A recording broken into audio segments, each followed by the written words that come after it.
The Vorthak Empire was like a giant machine that crushed everything in its path. For over 200 years they had swept across the galaxy, planet by planet, system by system. 23 different worlds had already fallen to their massive war fleets. Each time it was the same story. The Vorthak ships would appear in orbit, unleash their terrible weapons, and within a few days, another civilization would be added to their empire. Their weapons were beyond anything most species had ever seen. Plasma disruptors could melt through the strongest metals like butter. Mind control rays could turn entire armies into mindless puppets. Neural suppression bombs could make millions of people simply stop fighting and surrender without firing a single shot. No planet had ever lasted more than a week against the Vorthak war machine. Admiral Kixthul stood on the bridge of his flagship, staring at the blue and green planet that hung in space before him. Earth, the humans called it. His 6 eyes studied the sensor readings with mild interest. This conquest would be even easier than usual. The humans were still using gunpowder weapons and flying around in chemical rockets. Their most advanced fighters were slower than Vorthak cargo ships. Their biggest bombs were weaker than a single shot from his smallest weapon. The Admiral's scaled fingers drummed against the command console. His species had evolved from predators on a harsh world where only the strongest survived. The Vorthak had learned long ago that mercy was weakness. They conquered not just for resources or territory, but because conquest was their nature, and Earth would be their 24th trophy. The attack began at dawn on what humans would later call the worst day in their planet's history. Vorthak. Ships dropped out of hyperspace above every major city on Earth. New York, London, Tokyo, Moscow, Delhi. All of them found themselves staring up at massive alien vessels that blocked out the sun. The ships were beautiful in a terrifying way, like metal predators covered in glowing symbols that hurt to look at directly. The neural suppression bombardment started first. Invisible waves of energy swept down from the alien ships designed to shut down the fighting spirit of any living creature. Across the planet, people stopped what they were doing and simply sat down. Soldiers dropped their weapons. Pilots landed their planes. Even angry protesters became calm and quiet. It was like someone had reached into their brains and turned off the switch that made them want to fight. Within hours, Earth's major cities had gone completely silent. The most powerful militaries in human history simply stopped existing. Fighter jets sat empty on runways. Naval ships drifted without crews. Even nuclear submarines surfaced and opened their hatches, their crews walking out with blank expressions on their faces. Admiral Kixthul watched the reports flooding in from his ground commanders. Everything was proceeding exactly as planned. Human governments were already sending surrender messages. Their leaders begged for mercy and offered to cooperate with the occupation. Some even volunteered to help manage the enslaved population. It was pathetic, but typical. Most species broke this easily when faced with superior technology. The Admiral began issuing standard occupation orders.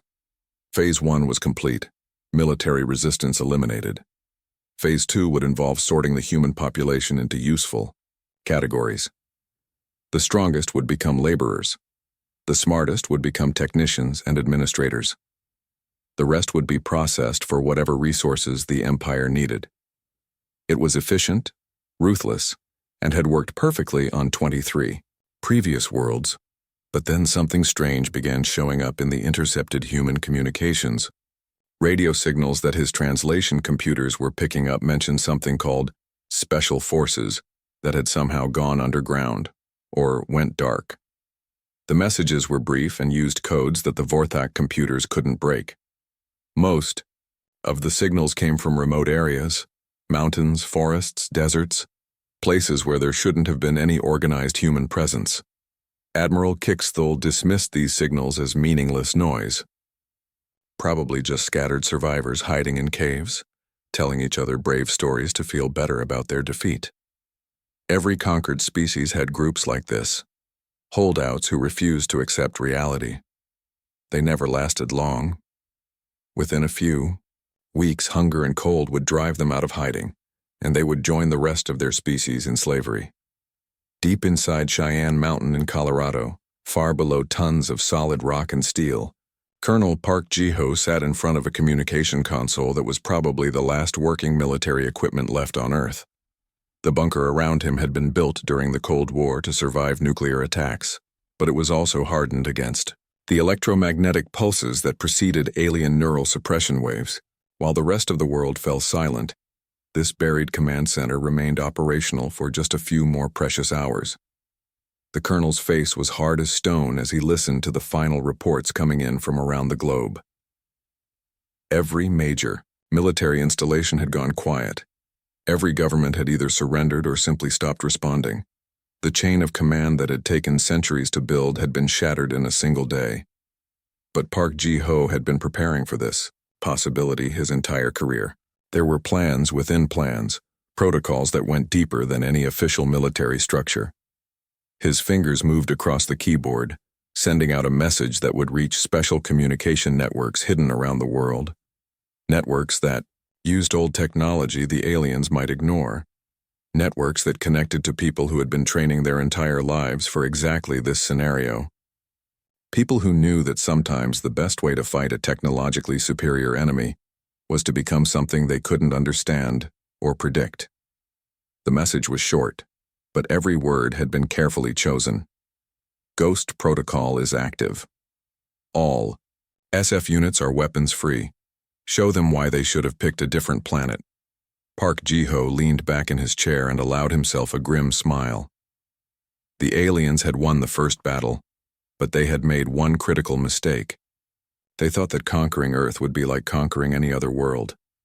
They had studied human technology, human governments, human armies. But they had never studied human special forces. They had never encountered soldiers who were trained, not just to fight but to disappear, adapt, and turn the enemy's strength against them. The real war was about to begin. 2 weeks had passed since the Vorthak Empire claimed victory over Earth. Admiral Kixthul expected to be filing routine occupation reports by now, documenting the smooth transition from conquest to control. Instead, he found himself staring at incident reports that made no sense. His perfect war machine was developing cracks, and those cracks were spreading faster than his engineers could understand. The first sign of trouble came from Supply Convoy 7, a routine shipment of ammunition and equipment traveling between 2 secured bases. The convoy consisted of 4 heavily armored transports, each one protected by enough firepower to level a city block. They had advanced shields, automated defense systems, and an escort of 12 Vorthak warriors in full battle armor. The route was only 30 kilometers through territory that had been completely pacified for over a week. The convoy never arrived at its destination. When search teams went looking for it, they found nothing. No wreckage, no bodies, no sign that 4 massive vehicles had ever traveled that road. It was as if the entire convoy had simply vanished into thin air. The only clue was a series of small marks on the road surface that looked like they might have been made by some kind of explosive devices. At first, Admiral Kixthul assumed it was equipment failure. Maybe the human atmosphere was affecting their technology in unexpected ways. But then Supply Convoy 12 disappeared, then Convoy 15. Each time the same impossible result, heavily defended military transports vanishing without a trace, leaving behind only mysterious marks that his scientists couldn't explain. The surveillance networks began failing next. The Vorthak had set up thousands of sensor stations across Earth's surface, creating an electronic web that should have detected any movement larger than a small animal. These sensors could see through walls, detect heartbeats from kilometers away, and track heat signatures even underground. Nothing should have been able to move on Earth without the Vorthak knowing about it.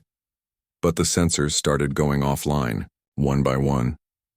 Not all at once, which might have indicated a system-wide failure, but in a deliberate pattern that suggested someone who understood their network was systematically destroying it. First, the mountain sensors went dark, then the forest stations, then the desert installations. It was like watching someone carefully dismantle a spider web strand by strand. What made it worse was that the sensors didn't just break. They were destroyed with surgical precision. Vorthak engineers who examined the wreckage found that each sensor had been attacked at its weakest point using exactly the right amount of force to disable it permanently. Someone with detailed knowledge of Vorthak technology was hunting their equipment with the patience and skill of a master craftsman. The most disturbing reports came from the patrol units. Vorthak soldiers were found dead in locations that should have been completely secure.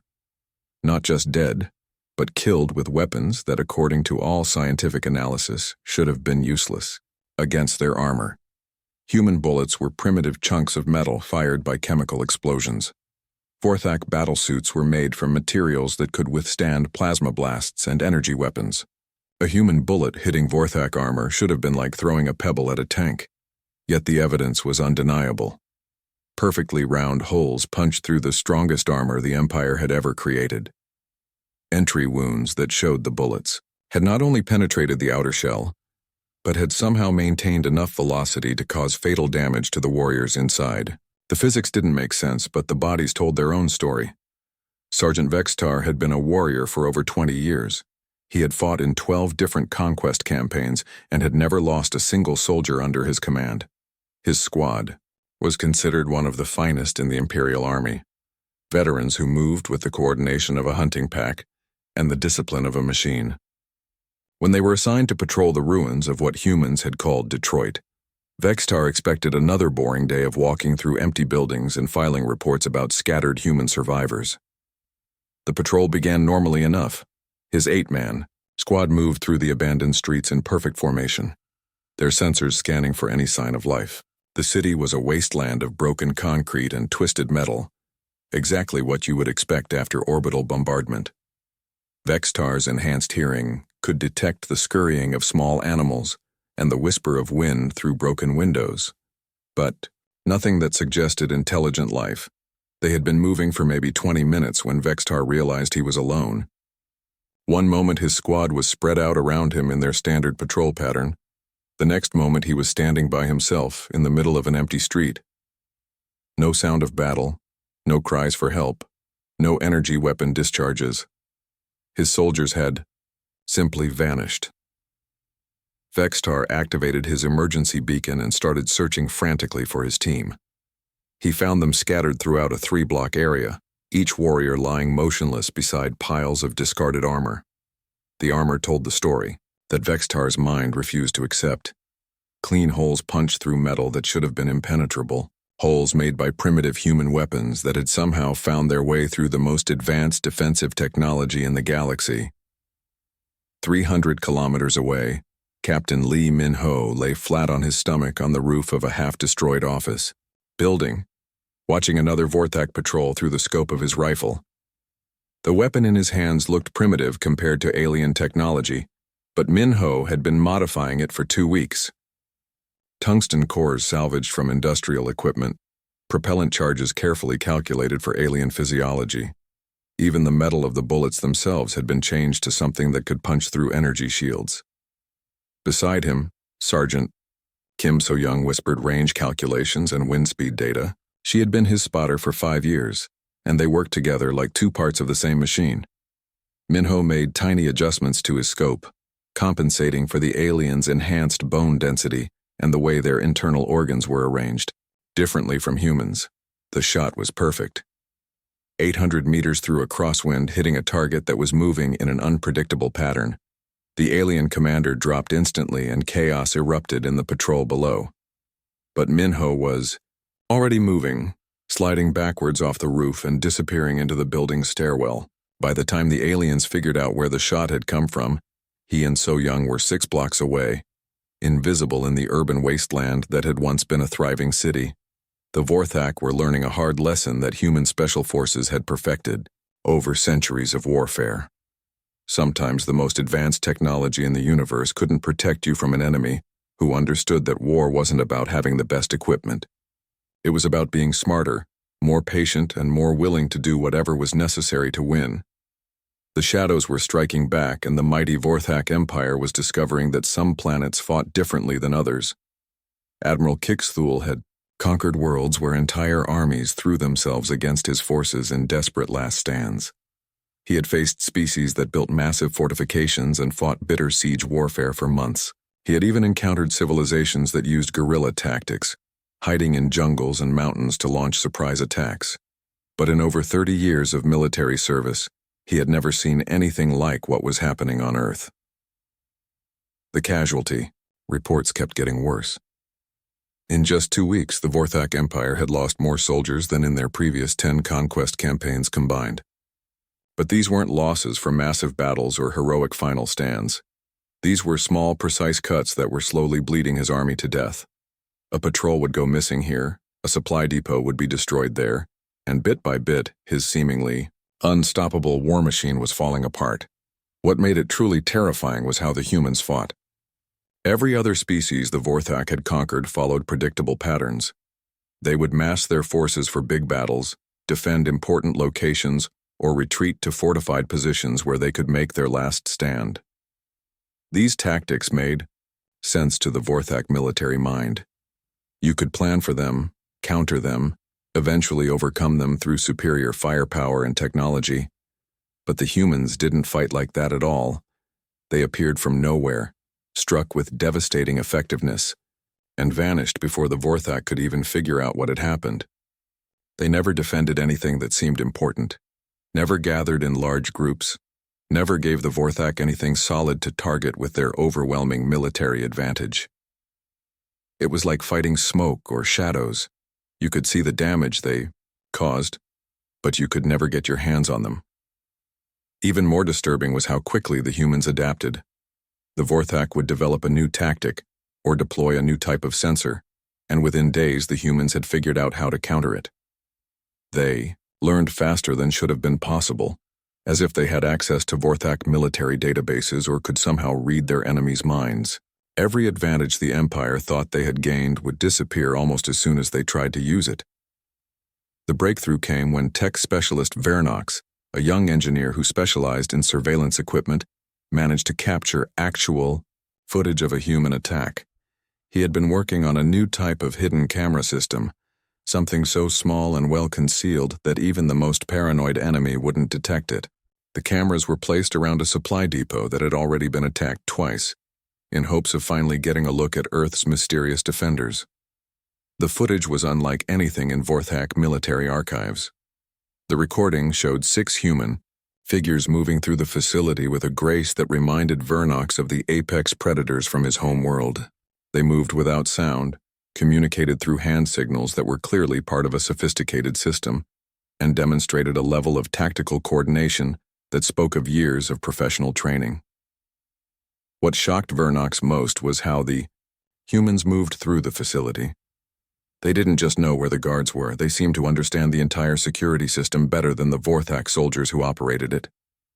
They avoided motion sensors with millimeter precision, disabled alarm systems using techniques that Vernox didn't recognize, and neutralized guards so quietly that soldiers standing just meters away never knew anything was wrong.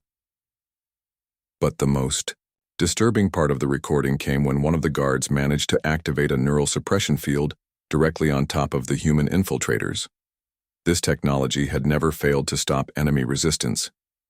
The energy field was designed to shut down the aggressive instincts of any living creature, turning the fiercest warriors into confused, helpless victims within seconds.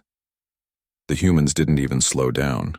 They moved through the neural suppression field as if it wasn't there, completing their mission with the same cold precision they had shown from the beginning. When Vernox ran the footage through analysis programs, the computers confirmed what his eyes had already told him. These weren't desperate civilians fighting for their lives. These were professional soldiers operating at a level of excellence that the Empire had never encountered before. Admiral Kixthul watched the footage dozens of times, trying to understand what he was seeing. The humans moved like they had been born for warfare, like conflict was their natural state rather than something forced upon them by circumstances. They didn't fight with the desperate fury of a cornered animal or the righteous anger of defenders protecting their homes. They fought with the calm, methodical precision of master craftsmen who had spent their entire lives perfecting their deadly art.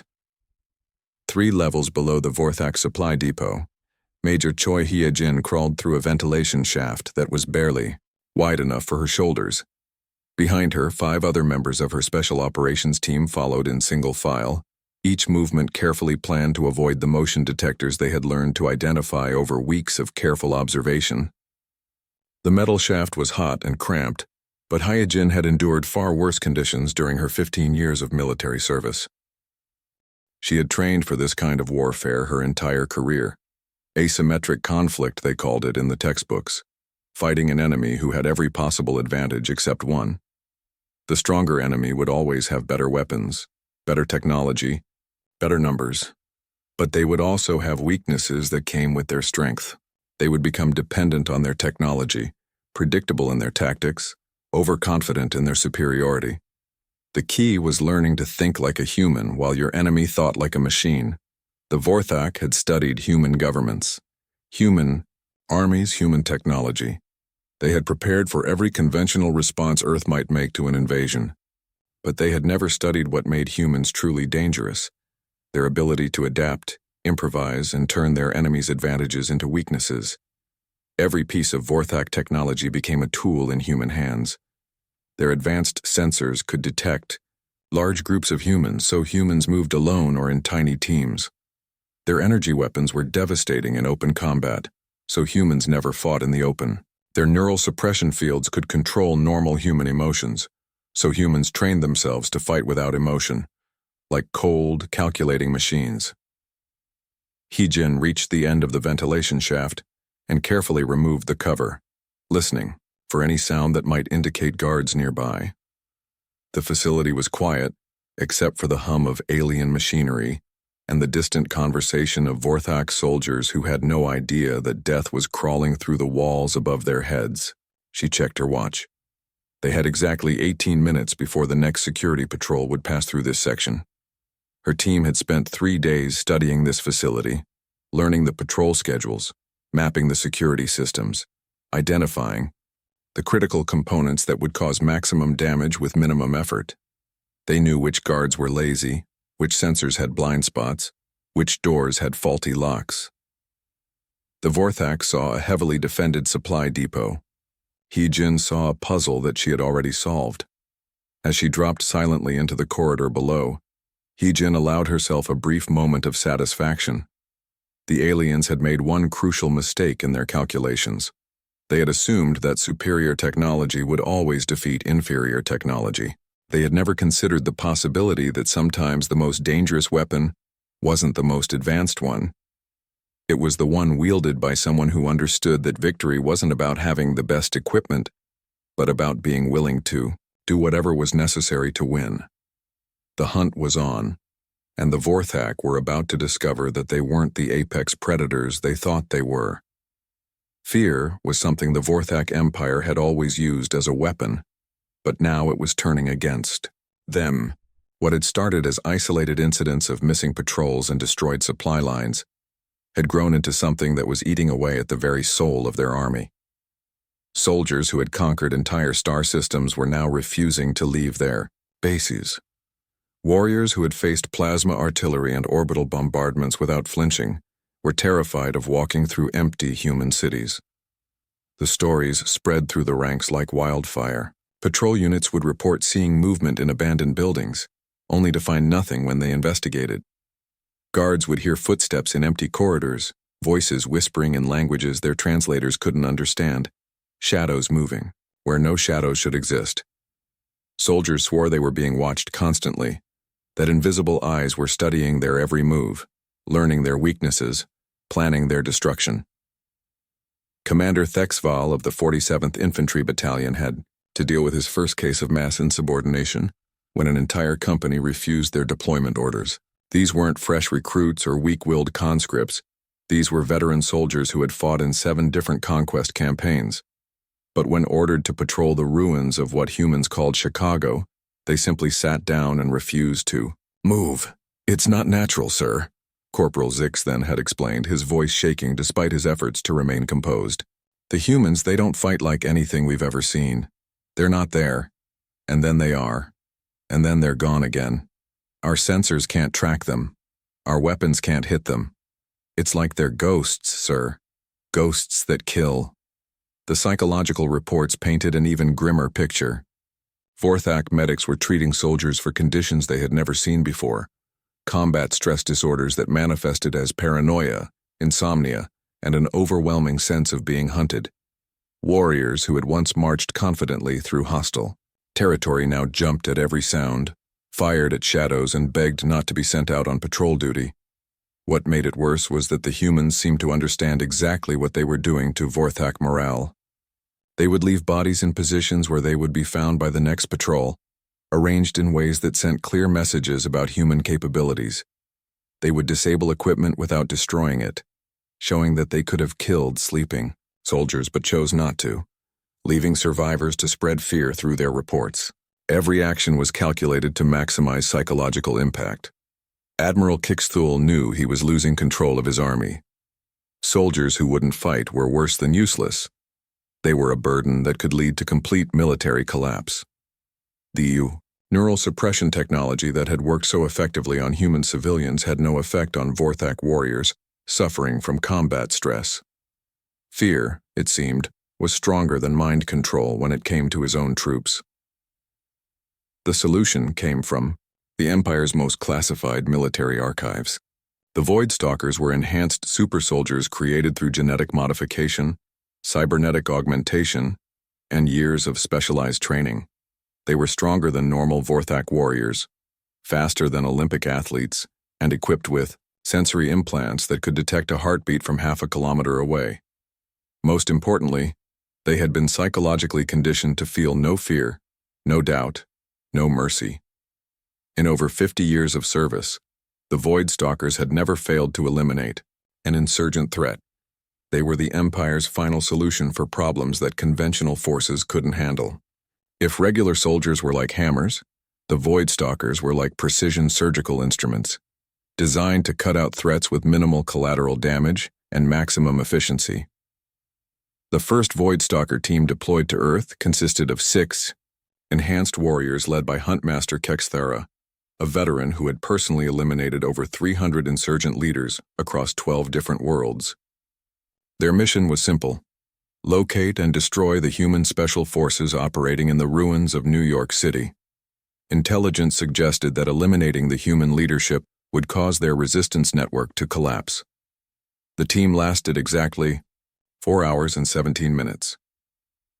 The final transmission from Huntmaster Kexthara was brief and professional. Humans have superior tactical knowledge. Request immediate reinforcement. Then nothing but static for 3 hours until a follow-up message came through.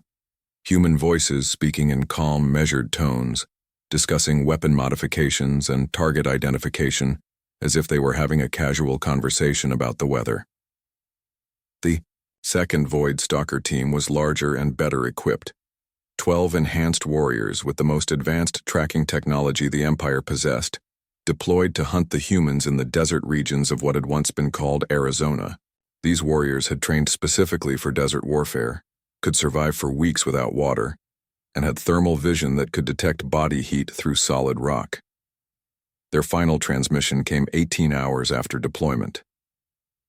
No professional reports this time, just scattered fragments of panicked communication mixed with sounds that Vorthak audio analysts couldn't identify. The transmission ended with human voices again, but this time they weren't discussing tactics. They were sharing what sounded like jokes, laughing quietly as if they had just completed a particularly satisfying piece of work. By the time Admiral Kixthul authorized the third Void Stalker deployment, even his elite units were showing signs of stress. The Empire's most feared warriors were requesting additional psychological conditioning before deployment to Earth. Some were asking for memory wipes, so they wouldn't have to carry the knowledge of what had happened to their predecessors. 300 kilometers south of the ruins of Denver, Staff Sergeant Yu Dong-hyun had been tracking the third Void Stalker team for 3 days. Unlike the regular Vorthak soldiers who moved in predictable patterns and relied heavily on their technology, these enhanced warriors showed real tactical discipline. They varied their routes, checked their surroundings constantly, and moved with the kind of professional competence that reminded Dong-hyun of his own special forces training. But they still thought like Vorthak. They relied on their enhanced senses instead of trusting their instincts. They used their advanced equipment instead of reading the environment around them. Most critically, They assumed that superior physical capabilities would give them an advantage in combat. They had been designed to hunt other species, but they had never encountered humans who had been designed by evolution and training to hunt anything that moved. Dong-hyun had spent 15 years learning how to fight enemies who were stronger, faster, and better equipped than he was. He had trained in jungles where every plant could kill you, deserts where the sun could cook you alive, and urban environments where death could come from any direction. He understood something that the Empire's genetic engineers had never grasped. The most dangerous predator wasn't necessarily the one with the biggest claws or the sharpest teeth. It was the one with the patience to study its prey and the intelligence to turn their strengths into weaknesses. The explosive charges were positioned along a narrow canyon that the Void Stalkers would have to pass through to reach their objective. Dong-hyun had studied their movement patterns long enough to predict their route with mathematical precision. The charges weren't designed to kill. They were designed to channel the enhanced warriors into a killing zone, where their superior speed and strength would become disadvantages in the confined space. As he made the final adjustments to the detonation sequence, Dong-hyun reflected on the fundamental error the aliens had made. They had assumed that creating better soldiers was about enhancing physical capabilities and adding advanced technology. They had never understood that the best warriors weren't manufactured in laboratories. They were forged through years of training, experience, and the kind of mental toughness that couldn't be programmed into cybernetic implants. The hunt was about to reach its climax, and the Empire's elite were going to learn that sometimes the most dangerous enemy was the one who looked the most ordinary. The end began with something that should have been impossible. Admiral Kixthul was reviewing casualty reports in his private quarters aboard the flagship when the ship's emergency alarms started screaming. Security alerts flooded his command console. Intruders detected in Section 7, then Section 12, then the engineering decks. But that couldn't be right. His flagship was in high orbit above Earth, protected by energy shields that could stop meteors and surrounded by a fleet of warships. No human technology could reach them up here. The security footage told a different story. Grainy images showed figures in strange camouflaged clothing moving through corridors that were supposed to be impenetrable. These weren't the desperate survivors that Kixthul had expected to find on Earth's surface. These people moved with purpose and confidence, like they owned the ship they were infiltrating. They knew exactly where they were going, which systems to target, how to avoid the automated defenses that should have killed them instantly.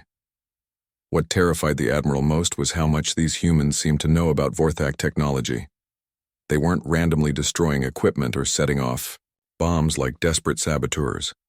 Instead, they were systematically disabling specific systems with the precision of trained engineers. They knew which power conduits fed the main engines, which computer nodes controlled life support, which junction boxes would cause cascading failures throughout the ship. The technical staff who analyzed the sabotage couldn't explain how humans had acquired such detailed knowledge of Imperial technology.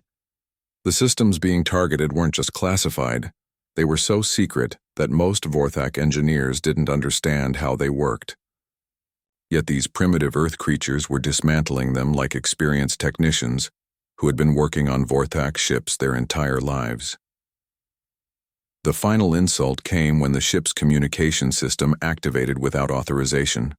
Instead of the usual Imperial broadcasts, human voices began transmitting on all frequencies. But they weren't speaking in the desperate, pleading tones that conquered species usually used when trying to negotiate surrender. Instead, they were reading back the Empire's own surrender protocols, classified documents that detailed how Vorthak forces should behave when facing inevitable defeat. The protocols had been written centuries ago but never used. In 23 successful conquests, no Vorthak commander had ever needed to consider surrender.